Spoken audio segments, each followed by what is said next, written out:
안녕하세요. 전채린입니다. 오늘도 미국 시장에서 가장 핫한 이슈와 종목들에 대해서 알아보는 마켓모버스 시간 출발해 보도록 하겠습니다. 지난 주말 미국 최대 송유관 가운데 하나인 콜로니얼의 송유관의 가동이 중단되는 사태가 발생했습니다. 이에 따른 충격이 일파만파 확산되고 있는 상황인데요. 오늘은 이게 왜 이렇게까지 문제가 되는지 알아보고요. 그 잠재적인 수혜주들에 대해서도 알아보도록 하겠습니다. 일단은 송유관 규모부터 확인을 해보도록 하겠습니다. 지도를 통해서 확인해 보면은요, 미국 남부의 텍사스 지역에서부터 동부의 뉴저지 지역까지 쭉 연결되고 있는 송유관입니다. 길이로는 약 9,000km에 달한다고 전해지고 있는데요. 이 송유관을 통해서 매일 250만 배럴의 연료가 동부 지역으로 운송이 되고 있었습니다. 이 250만 배럴이라고 하는 규모가 어느 정도로 큰 규모냐면요. 동부 지역에서 사용하고 있던 전체 연료 사용량의 45%, 즉 절반 가까이 달하는 엄청난 규모였다고 합니다. 가동이 중단됨에 따라서 미국민들은 연료가 부족하면 어떡할까, 내가 운전을 못하면 어떡하나, 이런 불안감이 굉장히 극심해지고 있다고 합니다. 그렇기 때문에 현재 주유소에서는 사재기가 극성을 부리고 있고요. 기름이 바닥나고 있는 상황이라고 합니다. 백악관에서는 이에 따라 심각한 단기 인플레이션이 나타날 수 있다고 경고의 목소리까지 전하고 있는데요. 그럼 도대체 누가 어떻게 해킹을 했길래 이렇게까지 미국이라는 나라를 떠들썩하게 만들 수가 있었던 건지 알아보겠습니다. FBI는 이번 사이버 공격의 주범으로 해킹 그룹인 다크사이드를 지목했습니다. 이 다크사이드가 어떤 단체인지 잠시 확인해 보겠습니다. 이들은 랜섬웨이 해킹 도구를 직접 개발을 하고 다른 범죄 집단에 판매를 하고 있는 조직이라고 합니다. 범죄가 범죄를 낳고 있는 그런 양상이 되겠고요. 조금 특이한 규칙을 가지고 있습니다. 이들이 공격하고 있는 대상은 영어권 국가 내에 위치하고 있는 영리기업으로 한정이 되어 있다는 점인데요.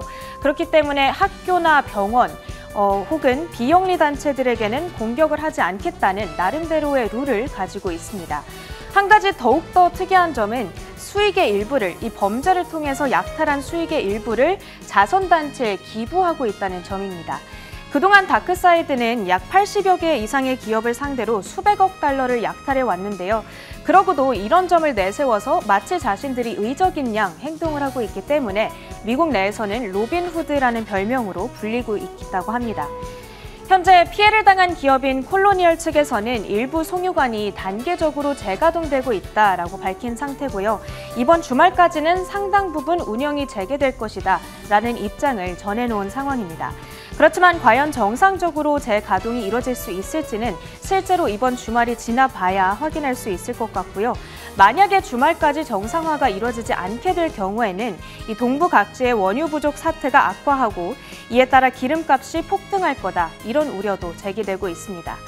여기까지가 현재까지의 상황을 제가 정리해 드린 것이 되겠고요. 이제 종목 이야기로 넘어가 보도록 하겠습니다. 골드만삭스에 따르면 이번 사태로 수혜를 겪게 될 종목들 테마로는 사이버 보안 관련주들이 있다고 합니다. 아무래도 한 기업의 보안망이 뚫리면서 이렇게 나라 전체가 떠들썩하게 영향을 받고 있다 보니까 앞으로 기업들이 보안에 더욱더 신경 쓸 수밖에 없겠다, 이런 논리가 되겠죠. 골드만삭스에서 언급한 네 가지 수혜주 확인해 보겠습니다. 파이어아이, 크라우드스트라이크 홀딩스, 팔로알토 네트워크스, 그리고 테너블 홀딩스까지 이름을 올리고 있는데요. 가장 첫 번째로 언급된 파이어아이의 경우에는 보다 단기적인 수혜가 예상되고 있다고 합니다. 실제로 파이프라인 공격에 대한 보도가 지난 주말에 전해진 이후 첫 거래일이었던 이번 주 월요일, 파이어아이의 주가는 4% 정도 뛰어오르는 흐름이 나타나기도 했는데요. 업계 관계자들에 따르면 파이어아이는 이번 해킹 사태를 해결해주는 데 일부 개입되어 있다고 합니다. 아직까지 파이어아이 측에서는 여기에 대해서 정확하게 답변을 내놓지 않은 상황인데요. 그렇지만 이 같은 어쨌든 전국적인 대규모 해킹 사태를 해결해주는데 지목됐다는 것만으로도 파이어아이에는 어느 정도 긍정적이다, 골드만삭스에서는 이렇게 평가를 하고 있겠습니다.